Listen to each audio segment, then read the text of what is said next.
ఇల్లు కూలిపోయింది, ఈఎంఐ మిగిలింది. ఇది అయితే అత్యంత దారుణం. ఇల్లు పోయిన తర్వాత ఈఎంఐ కట్టడం. ఈఎంఐ కట్టకపోతే వాళ్ళు ఏం చేస్తారు ఇంకా? ఇల్లుని ఏమైనా కబ్జా పెట్టేదుందా? ఈఎంఐ కట్టకపోతే? ఈ ఫోటో గుర్తుందా? హైడ్రా దారుణాలకు బాధితులకు ఊపిరి తీసుకునే అవకాశం ఇవ్వని కాంగ్రెస్ సర్కారు నిరంకుశత్వానికి ఈ దృశ్యం ఉదాహరణ. హైడ్రా బుల్డోజర్లు కళ్ళ ముందే కలల ఇంటిని కర్కశంగా నీలమట్టం చేస్తుంటే అసహాయుల ఆక్రందన నేటికి కళ్ళ ముందే కదలాడుతుంది.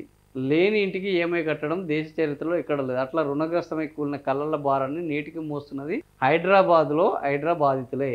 అమ్మిన బిల్డర్లు, రియల్ ఎస్టేట్ వ్యాపారులపైన చర్యలు ఉండవు. అనుమతులు ఇచ్చిన అధికారులపైన చర్యలు ఉండవు.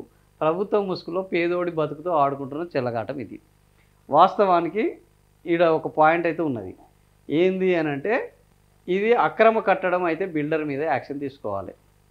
ఇది అక్రమ కట్టడం అయితే ఆ రియల్ ఎస్టేట్ ఎవడు చేశాడో వాడి మీద చర్యలు తీసుకోవాలి. ఇది అక్రమ కట్టడం అయితే ఈఎంఐ ఎట్లా, దీనికి లోన్ ఎట్లా ఇచ్చారు, ఈ లోన్ ఇచ్చిన వాళ్ళ మీద చర్యలు తీసుకోవాలి. ఈ ముగ్గురు మీద చర్యలు లేవు ఈ ప్రభుత్వం. ఎందుకంటే బిల్డర్లు వాళ్ళందరూ చేస్తున్నారు, వాళ్ళతోటి కమిషన్లు.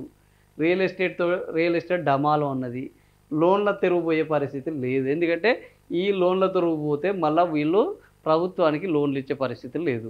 కాబట్టి వీళ్ళ తెరువు పోరు. ఎవరు చివరికి ఈజీగా దొరికేదంటే ఓనర్. ఈ ఇల్లు కట్టుకున్న ఓనరు ఈజీగా దొరుకుతాడు ఆయన దగ్గర నుంచి వెళ్ళి.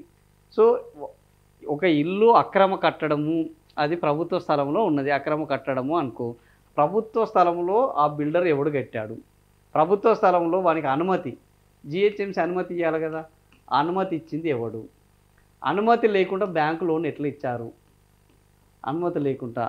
ఈ అనుమతి ఉండి ఈ బ్యాంకు లోన్ ఇస్తే వీళ్ళ మీద ఎందుకు చర్యలు తీసుకోవట్లేదు? ఇట్లా ఎంతమంది మీద చర్యలు తీసుకున్నారు హైడ్రా వచ్చిన తర్వాత? ఇవన్నీ లెక్కలు వేస్తే హైడ్రా చేస్తున్నది అరాచకమా చట్టబద్ధమా అనేది అందరికీ అర్థమవుతుంది. చట్టబద్ధమైన సంస్థ ఏం చేయాలంటే, ఆ ఇల్లు కట్టుకుంటే ఆ ఇంటికి అనుమతి ఇచ్చినోడిని సస్పెండ్ చేయాలి. ఆ ఇంటికి లోన్ ఇచ్చినోడిని వాడిని అటాచ్ చేయాలి. ఆ లోన్ ఇట్లాంటి తప్పుడు లోన్లు ఇస్తున్నారు అని వాళ్ళని అటాచ్ చేయాలి. లోన్లు లేకుండా చేయాలి. దాన్ని అరాజు వాడాలి. అరాజు వాడిన తర్వాత ఎంత డబ్బు వచ్చిందో సేకరించాలి. సేకరించి అది బాధితుడికి ఇవ్వాలి, వాటిని నీలమట్టం చేయాలి. లేదా ప్రభుత్వమే ఆ అనుమతి ఎవడైతే ఇచ్చాడో అనుమతి ఇచ్చిన వాళ్ళ దగ్గర నుంచి రికవరీ చేయాలి. ఇలాంటివి చేస్తే హైడ్రా చేస్తుంది అద్భుతము అనుకుంటారు. కానీ అట్లా చేయట్లేదు. అనుమతి ఇచ్చిన వాడిని వదిలేసింది, అధికారులని కట్టిన బిల్డర్లను వదిలేస్తున్నది, ఇచ్చిన లోన్లను బ్యాంకర్లను వదిలేస్తుంది. కానీ అందులో నివాసం ఉంటున్న ఇంటి ఓనర్కి మాత్రం ఇల్లును కూలగొట్టి తీరని శోకాన్ని మిగులుస్తున్నది. ఇది హైడ్రా యొక్క విధ్వంసం.